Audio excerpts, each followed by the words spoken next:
क्या आपने कभी अपने चार्ट को देखकर सोचा है प्राइस अभी रिवर्स हो रहा है या बस एक ट्रैप सेट कर रहा है? ये रहा सीक्रेट। मार्केट हमेशा सिर्फ दो काम करता है, या तो वो फेयर वैल्यू ऑफर करता है या फिर लिक्विडिटी ढूंढता है। और जैसे ही आपको पता चल गया कि मार्केट अभी कौन सा काम कर रहा है, आप अपने आप को उसी तरह पोजीशन कर सकते हो जैसे स्मार्ट मनी करता है। अब इसे हम 3 सिंपल लेकिन पावरफुल स्टेप्स में तोड़ते हैं। लेकिन उससे पहले, अगर आपको इस वीडियो में वैल्यू मिले तो लाइक बटन दबाइए, सब्सक्राइब कीजिए और नोटिफिकेशन बेल ऑन कर लीजिए ताकि हर नया वीडियो आप तक पहुंचे। चलिए अब शुरू करते हैं। Step 1, market structure, foundation of clarity. Her price chart में दो चीजें होती हैं, हाईज और लोज। इनमें से कुछ ज्यादा इंपॉर्टेंट होते हैं, जिन्हें हम कहते हैं इंटरमीडिएट टर्म हाईज और इंटरमीडिएट टर्म लोज। सोचिए, एक बुलिश ट्रेंड में अधिकतर केसेस में प्राइस इन इंटरमीडिएट लोस को तब तक नहीं तोड़ेगा जब तक ट्रेंड में कोई बड़ा बदलाव ना आ रहा हो। उसी तरह बेरिश ट्रेंड में प्राइस शायद ही इंटरमीडिएट हाइज को तोड़ेगा जब तक मार्केट डायरेक्शन बदल नहीं रहा हो। ये लेवल्स रैंडम नहीं होते, इनकी बहुत बड़ी इंपॉर्टेंस होती है, क्योंकि ये एक्ट करते हैं या तो रिस्पेक्टेड बाउंड्रीज की तरह या फिर लिक्विडिटी टारगेट्स की तरह। अब सवाल, इन लेवल्स को आइडेंटिफाई कैसे करें?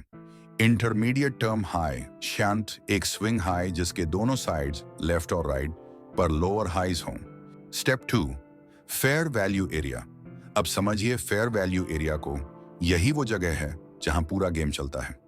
जैसे ही आप इंटरमीडिएट टर्म हाई और लो मार्क कर लेते हो, आपने एक फेयर वैल्यू एरिया डिफाइन कर लिया।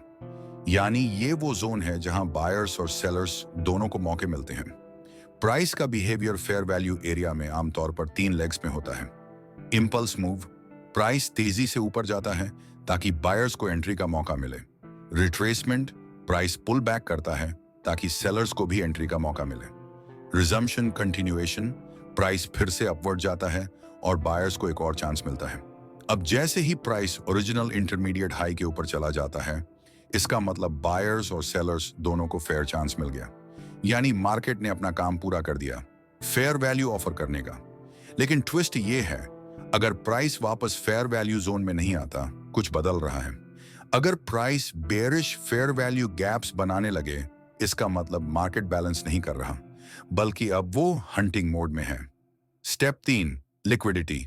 अब आते हैं लिक्विडिटी पर। फॉरेक्स ट्रेडिंग में लिक्विडिटी हमेशा मिलती है, स्विंग हाइस के ऊपर और स्विंग लोस के नीचे। अगर प्राइस पहले से फेयर वैल्यू जोन से निकल चुका है, बायर्स और सेलर दोनों को मौका मिल चुका है, और फिर भी अपवर्ड कंटिन्यू नहीं करता, तो अब वो रिट्रेसमेंट नहीं बल्कि वार्निंग है। जब बेरिश फेयर वैल्यू गैप्स दिखने लगते हैं फेयर वैल्यू कंप्लीट होने के बाद, तो इसका मतलब मार्केट गियर बदल रहा है।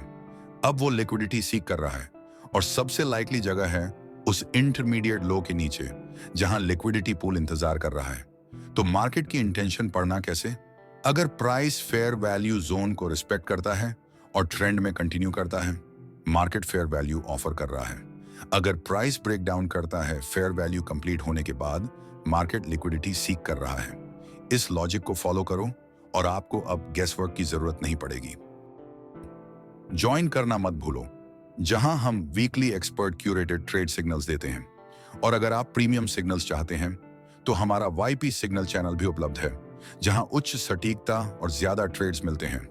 औसत ट्रेड्स को छोड़ो, विनर्स की कम्युनिटी ज्वाइन करो, लिंक डिस्क्रिप्शन में है।